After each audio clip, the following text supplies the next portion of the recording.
ప్రియమైన దేవుని కుమారులారా కుమార్తెలారా మీ అందరికీ యేసుక్రీస్తు ప్రభు వారి నామంలో వందనాలు చెల్లిస్తున్నాము. తండ్రి అయిన దేవునికి స్తుతులు స్తోత్రాలు చెల్లిస్తున్నాము. ఈరోజు మనం నేర్చుకుపోయేటువంటి అంశము బైబిల్ గ్రంథంలో క్రీస్తు ధర్మశాస్త్రము ఎక్కడుంది అనేటువంటి అంశంలో మనము మరికొద్ది దినాల నుండి పరిశుద్ధ గ్రంథంలో క్రీస్తు ధర్మశాస్త్రం ఎక్కడుంది అనేటువంటి పాఠాన్ని మనం నేర్చుకుంటూ వస్తున్నాము. ఈరోజు 4వ పాఠం ప్రారంభించుకుంటున్నాం. పరిశుద్ధ గ్రంథంలో క్రీస్తు ధర్మశాస్త్రం ఎక్కడుంది? క్రీస్తు పాత నిబంధన కొట్టివేశాడు అంటే 33 పుస్తకాల్లో కొట్టివేశాడా అని అంటున్నారు చాలా మంది. పాత నిబంధన క్రీస్తు కొట్టివేశాడు అని అంటే 39 పుస్తకాలు కొట్టేశాడా అని అంటున్నారు. పాత నిబంధన అనగా 39 పుస్తకాలు కాదు, పంచకాండాలు. మోసే గారు రాసినటువంటి పంచకాండాల మాత్రమే క్రీస్తు కొట్టేశాడు. ప్రవక్తల గ్రంథాలను కొట్టివేయలేదు. క్రీస్తు అంటున్నాడు, ధర్మశాస్త్రము నైనను ప్రవక్తల గ్రంథములనైనను నేను కొట్టివేయ రాలేదు, కానీ నెరవేర్చుటకే వచ్చానంటున్నాడు. యేసుక్రీస్తు శరీరధారిగా ఉన్నప్పుడు చెప్పాడు ఆయన. లూకా సువార్త 24 అధ్యాయంలో 44వ వచనం చూస్తే అంతటా ఆయన అంటాడు, మోసే ధర్మశాస్త్రములోను ప్రవక్తల గ్రంథములలోను కీర్తనలలోను నన్ను గూర్చి వ్రాయబడి ఉన్నవన్నీ నెరవేర్చవలనని నేను మీ వద్ద ఉండినప్పుడు మీతో చెప్పిన మాటలు నెరవేరినవని వారితో చెప్పాను. అనాది నుండి ప్రవక్తల గ్రంథాలలో గాని ధర్మశాస్త్రంలో గాని కీర్తనలో గాని యేసుక్రీస్తును గురించి రాసినటువంటి ప్రవచనములు అన్నీ నెరవేర్చబడ్డాయి అని చెప్తున్నాడు. కొరింథీయులకు రాసిన 2వ పత్రిక 3వ అధ్యాయం 14వ వచనం చూడగలిగితే, మరియు వారు మనస్సులు కఠినములైన గనుక నేటి వరకును పాత నిబంధన చదివినప్పుడు అది క్రీస్తునందు కొట్టివేయబడినని వారికి తేటపరచబడక ఆ ముసుకే నిలిచి ఉన్నది. ఎవరికి? ఇశ్రాయేలీలు, దేవుని ప్రజలకే. అది క్రీస్తునందు కొట్టివేయబడింది అనేటువంటి విధము వారు నమ్మలేదు. మత్తయి సువార్త 5వ అధ్యాయం 17వ వచనం కూడా చూస్తే, ధర్మశాస్త్రమునైనను ప్రవక్తల వచనములైనను కొట్టివేయవచ్చితనని తలంచవద్దు. యేసుక్రీస్తు ప్రభు వారు వచ్చి సువార్త ప్రకటించే క్రమములో ఆయన చెప్పిన మాట ఏంటి అంటే, ధర్మశాస్త్రమునైనను ప్రవక్తల వచనమునైనను కొట్టివేయవచ్చితనని తలంచవద్దు. నెరవేర్చుటకే గాని కొట్టివేయుటకు నేను రాలేదు అన్నాడు. అంటే ఈ మాట చెప్పే నాటికి యేసుక్రీస్తు ధర్మశాస్త్రాన్ని నెరవేర్చే పనిలో ఉన్నాడు. అయితే నేను నెరవేర్చడానికి వచ్చాను కానీ కొట్టివేయడానికి నేను రాలేదన్నాడు. అంతేగాని నేను ఎప్పటికీ కొట్టివేయనని చెప్పలేదు అక్కడ. ఎప్పటికీ నేను కొట్టివేయను అని చెప్పలేదు. కాబట్టి మనం గమనించాలి, దేవుడు ఏం చెప్తున్నాడు అంటే, దేవుని కుమారులారా గమనించండి, మరి పాత నిబంధన అనగా 39 పుస్తకాలు కాదు, పంచకాండాల 5 పుస్తకాలు మాత్రమే.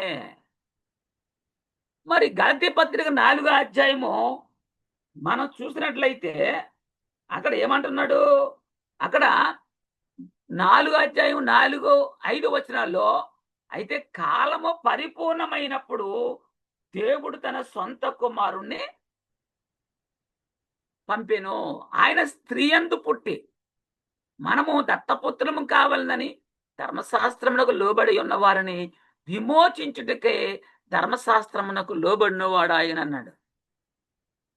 మనల్ని విడిపించడానికి ధర్మశాస్త్రమునకు లోనై ఉన్నాడు. గలతీ 3:13 కూడా ఏమన్నాడు? ఆత్మను గూర్చిన వాగ్దానము విశ్వాసం వలన మనకు లభించినట్లు. చూడండి, ఆత్మ సంబంధమైన వాగ్దానం అంట మనకి విశ్వాసం వలన లభించినట్లు అబ్రహాము పొందిన ఆశీర్వచనము క్రీస్తు యేసు ద్వారా అన్యజనులు కలుగుటకే, ఎవరికి? అన్యజనులు కలుగుటకే క్రీస్తు మన కోసము శాపమై మనను ధర్మశాస్త్రం యొక్క శాపము నుండి విమోచించెను. మరి ధర్మశాస్త్రం యొక్క శాపము నుంచి విమోచించాలి అంటే మరి దాన్ని కొట్టివేయాలి కదా. క్రీస్తు కొట్టివేసింది దేవుడు మోసే ద్వారా ఇశ్రాయేలుకి ఇచ్చినటువంటి ధర్మశాస్త్రం, అనగా పంచకాండములు మాత్రమే ఆయన కొట్టివేశాడు. ఇవి ఎక్కడున్నాయి? దేవుడు మోసే ద్వారా ఇశ్రాయేలు ప్రజలకు ఇచ్చినటువంటి ఆజ్ఞలు ఎక్కడున్నాయి? యేసుక్రీస్తు కొట్టేసిన ఆజ్ఞలు ఎక్కడున్నాయంటే నిర్గమాకాండం 20వ అధ్యాయంలో 1వ వచనం నుంచి 10వ వచనం దాకా చదువుదాం. దేవుడి ఆజ్ఞలన్నీ వివరించి చెప్పాను. నీ దేవుడైన యెహోవాను నేనే దాసుల గుహమైన ఐగుప్తులో నుండి నిన్ను వెలుపలికి రప్పించి తిని, నేను తప్ప వేరొక దేవుడు నీకు ఉండకూడదు.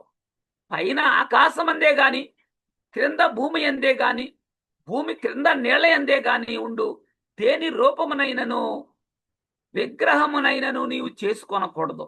వాటికి సాగిలి పడకూడదు, వాటిని పూజింపకూడదు. యాలనగా నీ దేవుడైన యెహోవానకు నేనే రోషము గల దేవుడను. నన్ను ద్వేషించు వారి విషయములో 3-4 తరముల వరకు తండ్రుల దోషమును కుమారుల మీదకి రప్పించుతున్నాను. నన్ను ప్రేమించి నా ఆజ్ఞలు గైకున్న వారిని 1000 తరముల వరకు కరుణించు వాడినై ఉన్నానంటాడు. నీ దేవుడైన యెహోవా నామము వ్యర్థముగా అనుచ్చరించకూడదు. యెహోవా తన నామమును వ్యర్థముగా అనుచ్చరించు వారిని నిర్దోషిగా ఎంచడు. ఏమండి? విశ్రాంతి దినమును పరిశుద్ధముగా ఆచరించుటకు జ్ఞాపకం ఉంచుకునుము. 6 దినములు నీవు కష్టపడి నీ పని అంతయో చేయవలను.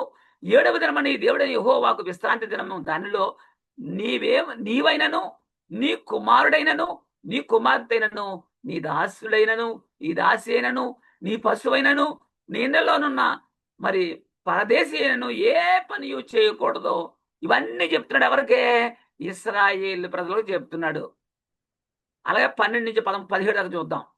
నీ దేవుడైన యెహోవా నీకు అనుగ్రహించు దేశములో నీవు దీర్ఘాయుష్మంతుడగునట్లు నీ తండ్రిని నీ తల్లిని సన్మానించమన్నాడు. నరహత్య చేయకూడదన్నాడు. వ్యభిచరించకూడదన్నాడు. దొంగిల్లకూడదన్నాడు. నీ పొరుగువాని మీద అబద్ధ సాక్ష్యం పలకకూడదని చెప్పాడు.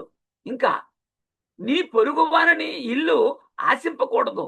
నీ పొరుగువాని భార్యనైనను, అతని దాసినైనను, అతన్ని ఎద్దునైనను, అతని గాడిదనైనను, నీ పొరుగువానిదగు దేనినైనను ఆశింపకూడదని చెప్పాడు. ఇదంతా ఎవరికి చెప్పారు? దేవుడు మోసే ద్వారా ఇశ్రాయేలుకి ఇచ్చాడు. ఇంకా ఇది ద్వితీయోపదేశ కాండం 5వ అధ్యాయంలో కూడా మనకు కనపడుద్ది. మరి ధర్మశాస్త్రం కొట్టేశాడు బ్రదర్. అయితే వ్యభిచారం చేయొచ్చా? ఇక్కడ వ్యభిచారం చేయకూడదు, వ్యభిచరించకూడదు అని చెప్పినటువంటి ఆజ్ఞ కొట్టేశాడు కదా దేవుడు క్రీస్తు. మరి మనం వ్యభిచరించవచ్చా అని అడిగేవారు కూడా చాలా ఉన్నారు. హత్య చేయవచ్చా, దొంగిలించవచ్చా అని చాలా మంది అడుగుతున్నారు. ఎందుకంటే ఇది కొట్టేశారంటే ఒప్పుకోవట్లేదు వాళ్ళు. కాబట్టి ఏమన్నారు? అయితే కొట్టివేస్తే మరి దొంగతనం చేయొచ్చా, వ్యభిచరించవచ్చా, హత్య చేయొచ్చా అడుగుతారు. కొట్టివేశాడు కాబట్టే పై ఉన్న ఆజ్ఞలన్నీ మనము స్వేచ్ఛ. మీరు ఎంత అమాయకులంటే అవన్నీ కూడా క్రీస్తు కొట్టేశాడు అంటే అవన్నీ చేయమని కాదు.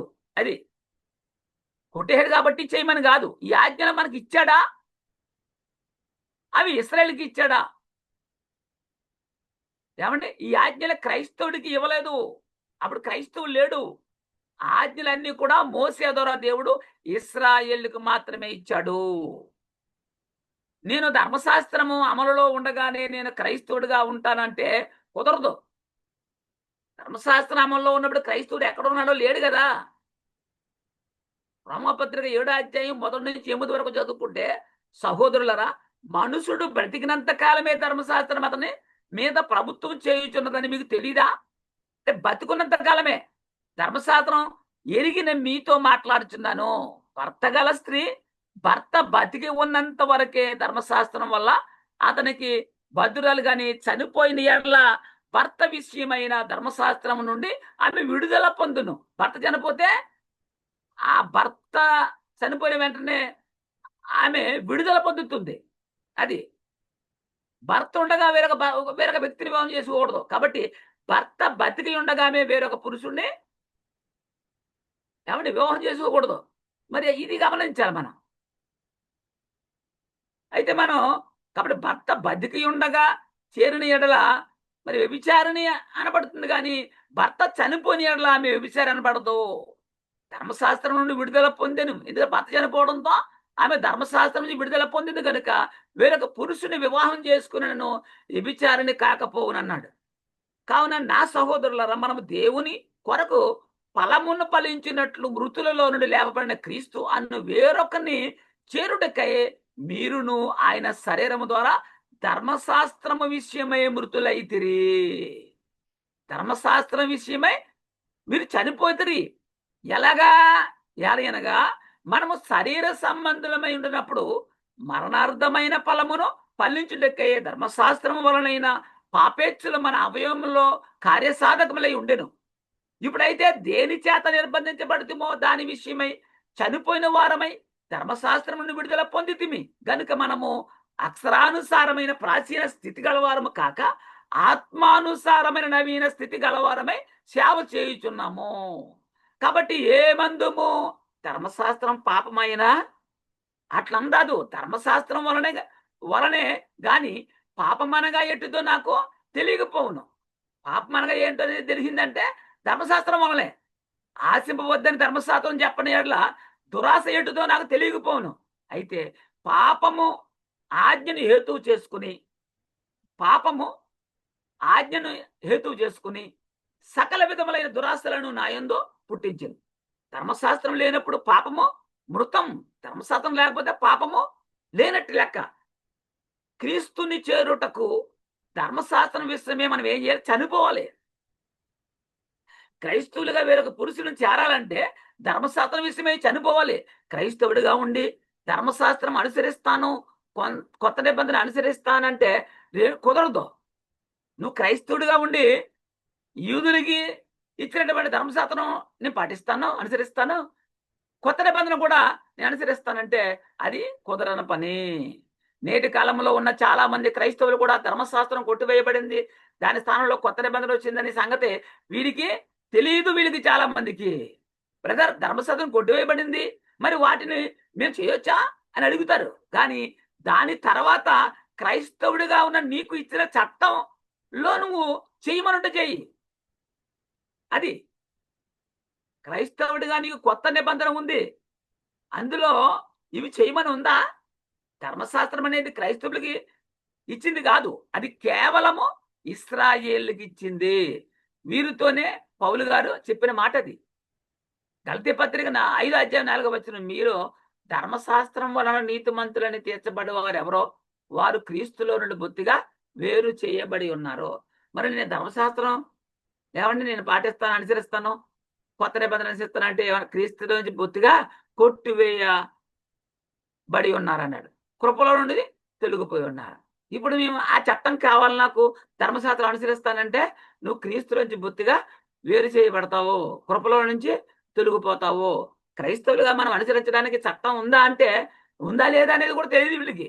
క్రైస్తవులుగా మనం అనుసరించవలసిన చట్టం ఏది, అది ఎక్కడుంది అనేది చాలా మందికి తెలియదు. ఇది చూసుకోవాలి, దాన్ని మనం ఎతకాలి, తెలుసుకోవాలి, దాన్ని మనం అనుసరించాలి. ఒకేసారి 2 చట్టాలు అమల్లో ఉంటాయా అంటే ఎక్కడ ఉండవు. ఏ దేశంలో 2 రాజ్యాంగాలు ఉండవు, ఒకటే రాజ్యాంగం ఉంటుంది, ఒకటే చట్టం ఉంటుంది. కాబట్టి అంతకంటే శ్రేష్టమైన నిరీక్షణ వచ్చేసింది. హెబ్రీ పత్రిక 7:19 చూస్తే అంతకంటే శ్రేష్టమైన నిరీక్షణ దాని వెంట ప్రవేశపెట్టబడిన. దేని వెంట? మొదటి నిబంధన కొట్టివేయబడిపోయింది క్రీస్తు శిలువలో. దాని వెంటనే దానికంటే శ్రేష్టమైనటువంటి నిరీక్షణ దాని వెంట ప్రవేశపెట్టబడినటువంటి చట్టం ఎక్కడుందో వీరికి తెలియనటువంటి సమస్య. దీని ద్వారా దేవుని యొద్దకు మనము చేరుతున్నాం.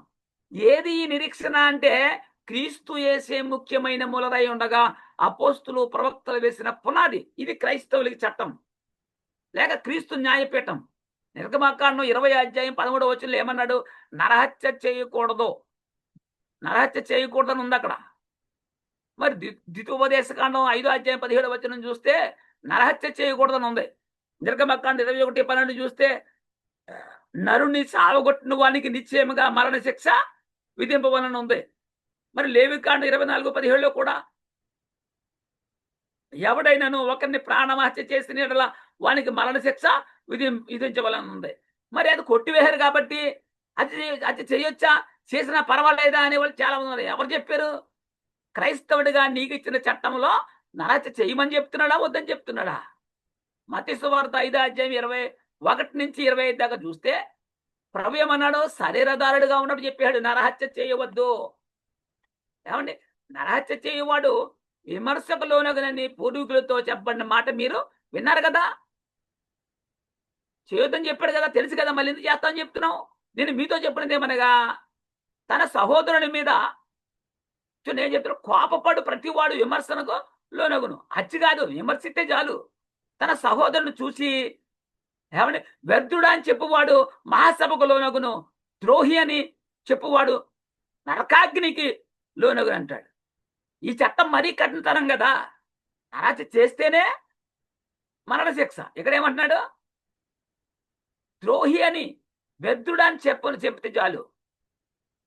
ద్రోహి అని చెప్పువాడు నరకాగ్నికి లోనగును అంటాడు. కావున నీవు బలిపీఠమునంత అర్పణము నర్పించుచుండగా నీ మీద నీ సహోదరునికి విరోధమేమైనా కలదని అక్కడ నీకు జ్ఞాపకం వచ్చిన ఎడలా, నువ్వు దేవునికి బలిపీఠం మీద బలి అర్పిస్తున్నావు, నీ సహోదరునికి విషయంలో నువ్వు విరోధమైన మాటలు మాట్లాడవని తెలిసి వస్తే వెంట అక్కడ నీకు జ్ఞాపకం వచ్చినట్లు ఏమన్నాడు? వెంటనే అక్కడ బలిపీఠం ఎదుటనే నీ అర్పణం విడిచిపెట్టి మొదట వెళ్ళి నీ సహోదరునితో సమాధాన పడమని చెప్పాడు.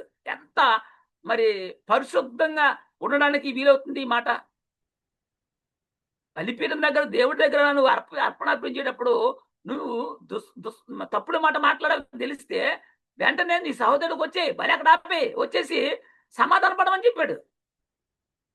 మరి ఇలా సమాధాన పడినటువంటి వ్యక్తి నరహత్య చేస్తాడా, వ్యభిచారం చేస్తాడా, దొంగిలిస్తాడా?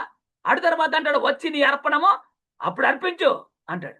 నీ ప్రతివాదితో నీవును త్రోవలో ఉండగానే త్వరగా వానితో సమాధాన పడమన్నాడు. త్వరగా లేని ఒకవేళ నీ ప్రతివాది నిన్ను న్యాయాధిపతికి అప్పగించును, న్యాయాధిపతి నిన్ను బంట్రోతికి అప్పగించును, అంతలో నీవు శరసాల్లో వేయబడుతువు.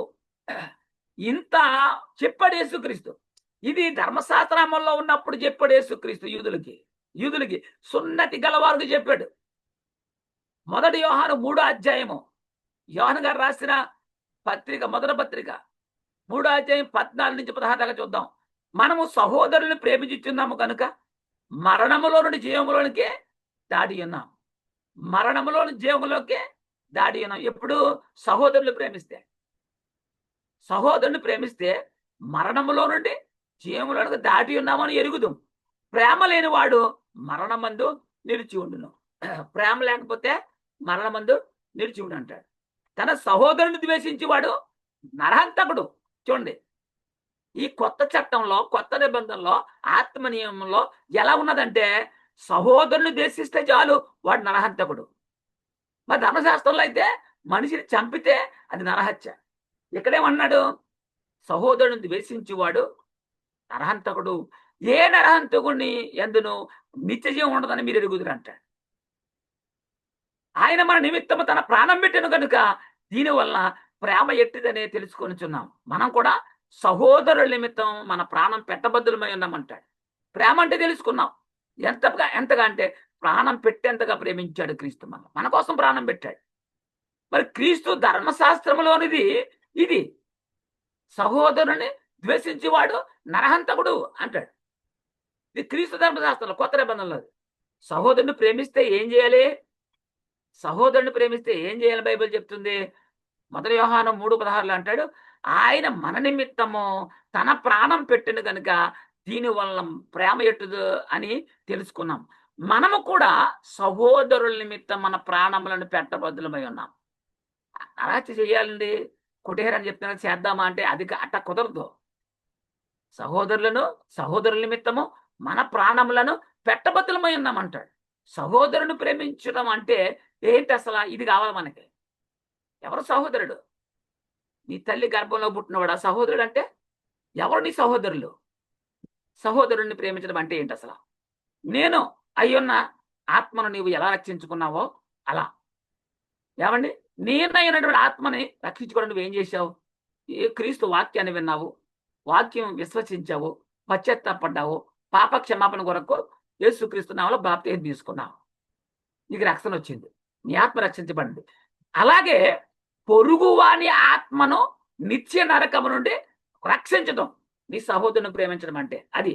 అంటే నీ సహోదరుడు ప్రేమించడం అంటే వాడికి సువార్త చెప్పాలి. నీ చేతనైతే చెప్పు, లేకపోతే చెప్పించు.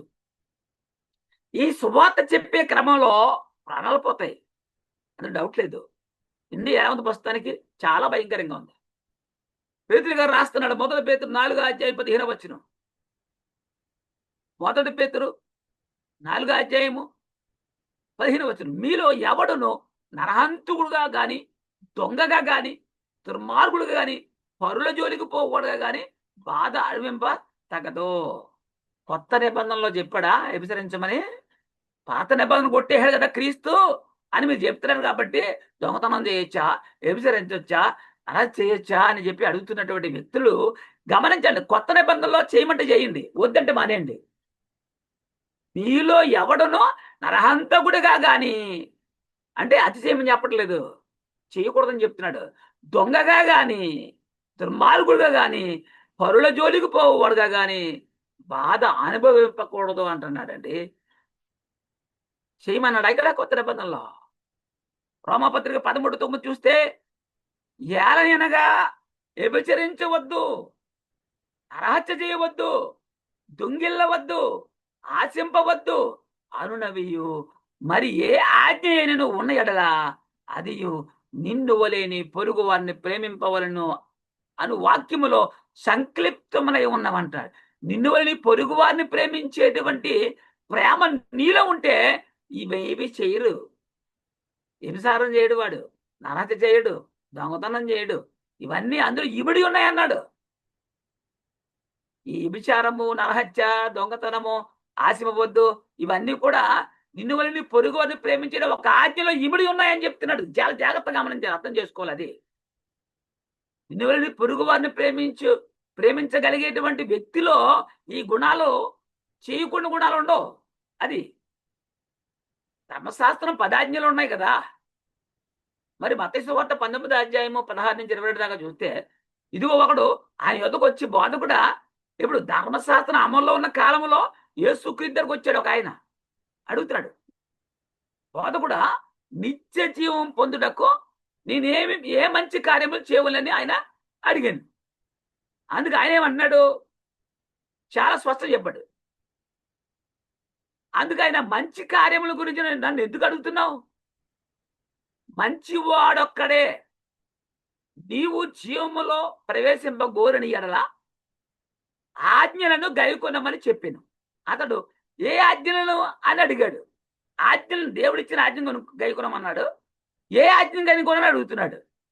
యేసు చెప్తున్నాడు చూడండి అక్కడ. యేసు నరహత్య చేయవద్దు, వ్యభిచరించవద్దు, దొంగిల్లవద్దు, అబద్ధ సాక్ష్యం పలకవద్దు, తల్లిదండ్రులను సన్మానించుము, నిన్ను వలె నీ పొరుగు వారిని ప్రేమింపవలను అనునయవే అని చెప్పాడు.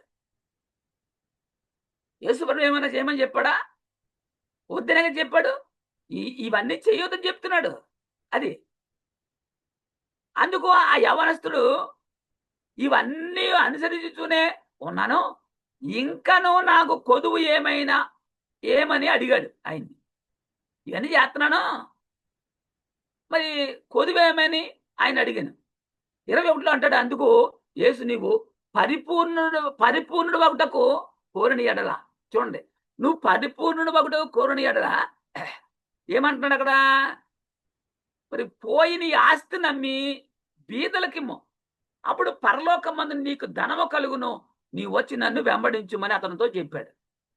ఆస్తిని అమ్మేయి పేదలకు ఇచ్చేయి, నువ్వు వచ్చి నన్ను వెంబడించు అన్నాడు. అయితే ఆ యవనస్తుడు మిగిలి ఆస్తి గలవాడు కనుక ఆ మాట విని వ్యసన పడుచు వెళ్ళిపోయాడు.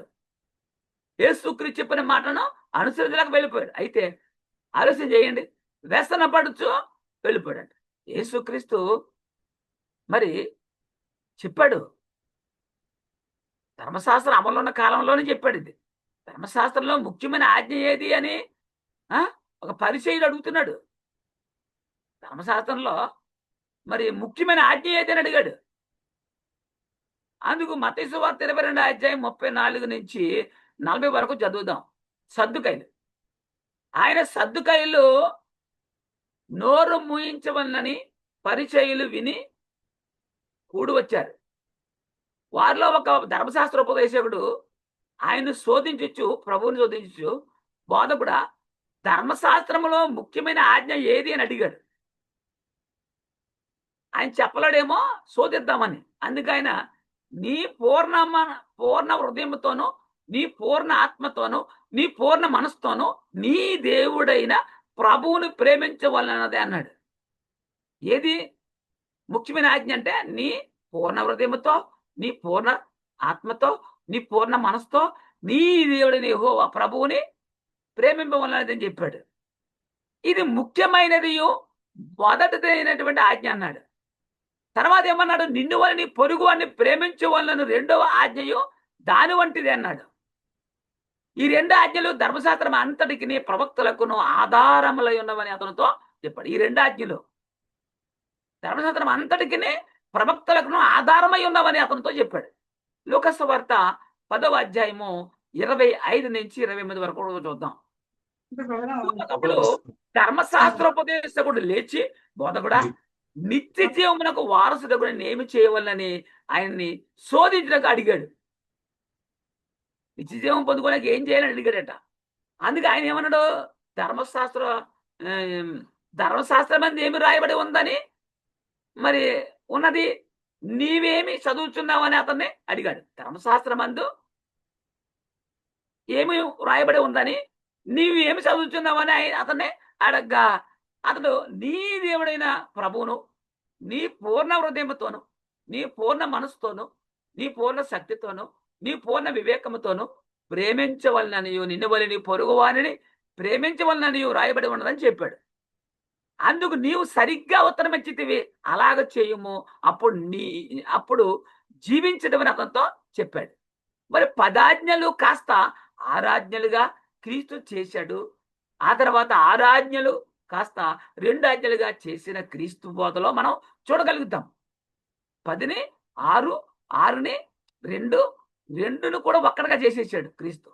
యోహాను సువార్త 13వ అధ్యాయము 34, 35 మీరు ఒకరినొకరు ప్రేమింపవలనని మీకు కొత్త ఆజ్ఞ ఇచ్చుచున్నా, నేను మిమ్మును ప్రేమించినట్టే మీరును ఒకరినొకరు ప్రేమింపవలను. మీరు ఒకరిని ఎడల ఒకడు ప్రేమ కలిగిన వారైన ఎడల దీన్ని బట్టి మీరు నా శిష్యులని అందరూ తెలుసుకుందరు అన్నాడు. క్రీస్తు యూదులతో మాట్లాడుతున్నాడు ఇక్కడ. తర్వాత క్రీస్తు ఇక్కడ ఒక ఆజ్ఞగా చేశాడు, ఒక ఆజ్ఞగా చేశాడు. ఒకరిన ఎడల ఒకడు ప్రేమ కలిగి ఉండాలి. యోహాను సువార్త 15వ అధ్యాయంలో, యోహాను సువార్త 15వ అధ్యాయము 9 నుండి 14 వరకు చదువుతాం. తండ్రి నన్ను ఎలాగ ప్రేమించునో నేను మిమ్మును అలాగ ప్రేమించుతుంది, నా ప్రేమ యందు నిలిచి ఉండుడి. నేను నా తండ్రి ఆజ్ఞలు గైకొని ఆయన ప్రేమ యందు నిలిచి ఉన్న ప్రకారము మీరును నా ఆజ్ఞను గైకొని ఎడల నా ప్రేమ యందు నిలిచి ఉంటుడు. యేసుక్రీస్తు తండ్రి ఆజ్ఞ గైకొని తండ్రి ప్రేమ యందు నిలిచి ఉన్నాడు. ఇక్కడ ఏమన్నాడు, మీరు నా ఆజ్ఞను గైకొని నా ప్రేమ యందు నిలిచి ఉందరు అంటాడు. మీ యందు నా సంతోషం ఉండవలననియు, మీ సంతోషము పరిపూర్ణం కావాలననియు ఈ సంగతులు మీతో చెప్పుచున్నాను అన్నాడు. నేను మిమ్మును ప్రేమించిన ప్రకారము మీరు ఒకరినొకడు ప్రేమింపవలనదే నా ఆజ్ఞ. ఒక ఆజ్ఞ ఇస్తున్నాడు చూడండి. నేను మిమ్మును ప్రేమించిన ప్రకారము మీరు ఒకరినొకడు ప్రేమించవలనటే నా ఆజ్ఞ అన్నాడు. తన స్నేహితుల కొరకు తన ప్రాణం పెట్టువానికంటే ఎక్కువైన ప్రేమ గలవాడు ఎవడో లేడు. నేను మీకు ఆజ్ఞాపించి వాటిని చేసిన యెడల మీరు నా స్నేహితులై ఉందురు. ఈ సంగతి యూదులకు చెప్తూ ఉన్నాడు క్రీస్తు. యేసుక్రీస్తు యూదులతో చెప్పిన సంగతులు మనకి అవసరమైన వాటిని ఎవరో జ్ఞాపకం చేస్తారని క్రీస్తు చెప్పాడు అంటే, పరిశుద్ధాత్ముడు వచ్చి నా వాటిలో తీసుకుని మీకు జ్ఞాపకం చేస్తాడు. యేసుక్రీస్తు స్వయంగా చెప్పాడు కదా. 4 సువార్తలలో మనకు అవసరమైన వాటిని పరిశుద్ధాత్మని బోధలో మనకు కూడా దొరుకుతాయి. అది 2 యోహాను గారు రాసిన 2వ పత్రిక 1వ అధ్యాయం 5వ వచనం. కాగామా కొత్త ఆజ్ఞ నీకు రాసినట్టు కాదు గాని మొదటి నుండి మనం కలిగిన ఆజ్ఞనే రాయిచు మనము ఒకరినొకరు ప్రేమింపవలనని నిన్ను వేడుకొనిచున్నాను అన్నాడు. ఒకరినొకరు ప్రేమింపవలనని యేసుక్రీస్తు చెప్పాడు. అదే ఆజ్ఞ పరిశుద్ధాత్మని బోధలో మనం ఇక్కడ చూస్తూ ఉన్నాము. 1 యోహాను 3:23లో కూడా చూస్తే అక్కడేమన్నాడు? ఆయన ఆజ్ఞలను గైకొని వాడు ఆయన యందు నిలిచి ఉండును, ఆయన వాని యందు నిలిచి ఉండును, ఆయన మన యందు నిలిచి ఉండు. ఇది కూడా ముందు మనం చదువుకున్నాం కదా. యేసుక్రీస్తు చెప్పిన దాంట్లోనే ఇక్కడ ఆయన జ్ఞాపకం చేస్తున్నాడు. కొత్త ఆజ్ఞ అంటే ఏమిటి? కొత్త ఆజ్ఞ అంటే ఏంటంటే నిన్ను వల్ల నీ పొరుగు వారిని ప్రేమించాలి. ఇది పరిశుద్ధాత్మని బోధలో ఉంది. మరి నిన్ను వల్ల నీ పొరుగు వారిని ప్రేమించడం అంటే ఏంటో కూడా చెప్పుకున్నాం, మనం తెలుసుకున్నాం. ప్రస్తుతం బోధకులు దేవుడు పితరులకు చెప్పిన సంగతులు మనకే చెప్తున్నారు. ఏం చెప్తున్నారు? దేవుడు పితరులకు చెప్పినటువంటి సంగతులు మనకే చెప్తున్నాడు. దేవుడు పితరులకు చెప్పిన సంగతులు క్రైస్తవులకు చెప్పడం అనేది కరెక్టా కాదా? ఇది మనకు కావాలి. అది కరెక్ట్ అయినటువంటి బోధ కాదు. ఏమండి, ఆలోచన చేయండి. ధర్మశాస్త్రం దేవుని ప్రజలకైతే ఆ సంగతులు మనకు చెబుతూ ఉన్నారు, అంత కలిపి చెరిపేస్తున్నారు. వీరికి బైబిల్ గ్రంథంలో క్రీస్తు ధర్మశాస్త్రం ఎక్కడుందో కూడా తెలియని పరిస్థితి. మనం ఇప్పుడు ఏ చట్టాన్ని అనుసరించాలి? క్రీస్తు న్యాయపీఠంగా ఉన్నాం మనము, అక్కడ రావాలి. అది ఎక్కడుంది? అది చెప్పాలి. అది చెప్పట్లేదు. ఎందుకంటే వారికి తెలియదు కాబట్టి. యాకోబు గారు రాస్తున్నాడు. యాకోబు పత్రిక 2వ అధ్యాయం 8వ వచనం చూస్తే, మెట్టుకు నిన్ను వలె నీ పొరుగు వారిని ప్రేమించు మన లేఖనంలో ఉన్నట్టి ప్రాముఖ్యమైన ఈ ఆజ్ఞని మీరు నెరవేర్చిన ఎడల బావుగానే ప్రవర్తించేవారు అగుదురట. క్రైస్తవులకు ఏముంది? నిన్ను వలె నీ పొరుగు వారిని ప్రేమింపవలనని లేఖనంలో ఉన్న ప్రాముఖ్యమైన ఆజ్ఞ. ఈ ఒక్క ఆజ్ఞ గైకుంటే చాలు. ఆ మిగిలిన ఆజ్ఞలన్నీ ఇందులో ఇవ్వడి ఉంటాయి. నిన్ను వలె నీ పొరుగు వారిని ప్రేమించిన వాడు నరహత్య చేయడు, వ్యభిచారం చేయడు, దొంగతనం చేయడు. ఇంకా అది క్రైస్తవులుగా ఉన్న మనకే ఎన్ని ఆజ్ఞలు ఇవ్వబడ్డాయి? 10 ఆజ్ఞలు మనవేనా? లేక మనకి ఏమైనా ఆజ్ఞలు ఇవ్వబడ్డాయా? దేవుని ప్రజలైన ఇజ్రాయేలుకు మోసే ద్వారా దేవుడిచ్చిన 10 ఆజ్ఞలు కూడా క్రైస్తవులుగా మనకేమున్నాయా? అవి మనం పాటించాలా? లేక మనకేమైనా ఉన్నాయా? పరిశుద్ధాత్మని ద్వారా సంఘానికి ఇవ్వబడిన ఆజ్ఞ ఒకటే. అది నిన్ను వలె నీ పొరుగు వారిని ప్రేమించు అనున్నది. పరిశుద్ధాత్మ ద్వారా ఏమిచ్చాడు? నిన్ను వలె నీ పొరుగు వారిని ప్రేమించు అన్నది. ఈ ఒక్క ఆజ్ఞ అనుసరిస్తే 10 ఆజ్ఞలు అనుసరించినట్లే. ఈ 10 ఆజ్ఞలు ఒక్క ఆజ్ఞలో ఇమిడి ఉన్నాయి. ఎందుకంటే ఈ ఆజ్ఞను గైకొన్నవాడు అవన్నీ పాటిస్తాడు. ఏది? నరహత్య చేయడు, వ్యభిచరించడు, దొంగతనం చేయడు, పొరుగువాన్ని ఆశించడు. అలాంటి గుణం ఉంటది ఈ ఒక్క ఆజ్ఞను పాటించడం వాడు. అది ఈ 10 ఆజ్ఞలు ఒక్క ఆజ్ఞలో ఇవి ఉన్నాయి. 1 యోహాను 4వ అధ్యాయంలో 20-21 చూద్దాం. 1 యోహాను 4వ అధ్యాయము 20-21. ఎవడైనను నేను దేవుణ్ణి ప్రేమించుచున్నానని చెప్పి తన సహోదరుని ద్వేషించిన యెడల అతడు అబద్ధికుడగును. ఏమన్నాడు? ఎవడైనా నేను దేవుని ప్రేమిస్తున్నాను అబ్బాయి అని చెప్పి తన సహోదరుణ్ణి ద్వేషించిన యెడల వాడు అబద్ధికుడగును. తాను చూచిన తన సహోదరుని ప్రేమింపిన వాడు తాను చూడని దేవుణ్ణి ప్రేమించలేడు అని చెప్తున్నాడు. నిజమే మరి. కళ్ళ ముందున్నటువంటి సహోదరుని ప్రేమించలేని వాడు కనిపించనటువంటి దేవుని ఎలా ప్రేమించగలుగుతాడు? దేవుని ప్రేమించేవాడు తన సహోదరుని కూడా ప్రేమించవాళ్ళు. నేను దేవుని ప్రేమిస్తున్నానంటే ఏం చేయాలి? సహోదరుని ప్రేమించాలి. ఆజ్ఞను మనం ఆయన వలన పొంది ఉన్నాం. ఏది? దేవుని ప్రేమించేవాడు తన సహోదరుని కూడా ప్రేమించవలను నన్ను ఆజ్ఞను మనం ఆయన వల్ల పొంది ఉన్నాం. సహోదరుని ప్రేమించడం లేదు అంటే మరి నీవు దేవుని ప్రేమించడం లేదా అర్థం. నువ్వు సహోదరుని ప్రేమించడం లేదంటే నువ్వు దేవుని ప్రేమించడం లేదని అర్థం. నువ్వు సహోదరుని ప్రేమిస్తున్నావంటే దేవుని ప్రేమించినట్లు. ఇది మనం గమనించాలి. రోమపత్రిక 13వ అధ్యాయం చూద్దాం. రోమపత్రిక 13, 8, 9, 10 వచనాలు. ఒక్కనినొక్కడు ప్రేమించుడు విషయంలో తప్ప మరేమి ఎవరికి అచ్చి ఉండవద్దు. క్రైస్తవులకి ఇది ఆజ్ఞ. ఒకరినొకడు ప్రేమించడు. అంటే ఒక అన్యుడికి, ఒక నిత్య నరకవాసికి నువ్వు సువార్త చెప్పాలి.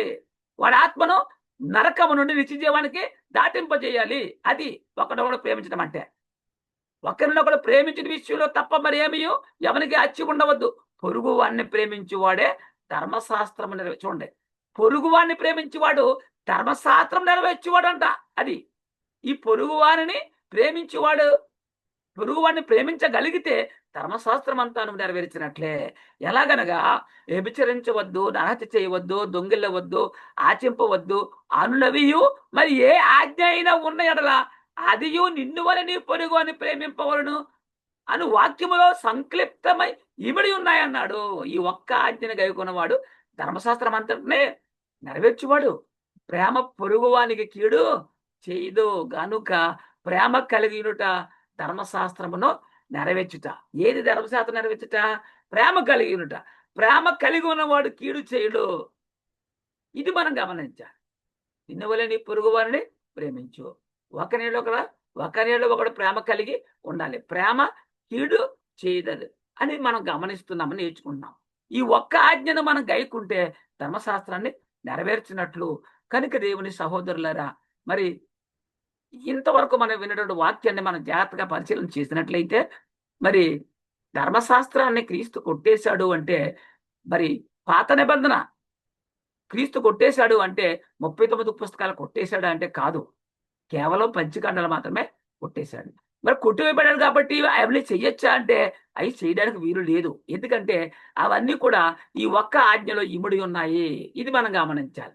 కనుక మరి క్రైస్తవులు ఆచరించదగ్గ చట్టం ఏది, ఎక్కడుంది అనేది కూడా మనం నేర్చుకోవాలి, తెలుసుకోవాలి, దాన్ని బోధించాలి, దాన్ని మనం గైకొనాలి, దాని ప్రకారంగా జీవించాలి. అప్పుడే మనం నిత్యత్వాన్ని పొందుకుంటాము. ఈ వాక్యాన్ని విన్న ప్రతి సహోదరుని యొక్క హృదయంలో దేవుడు నాటి నీరు గట్టి ఫలింపులోకి తెచ్చునుగాక.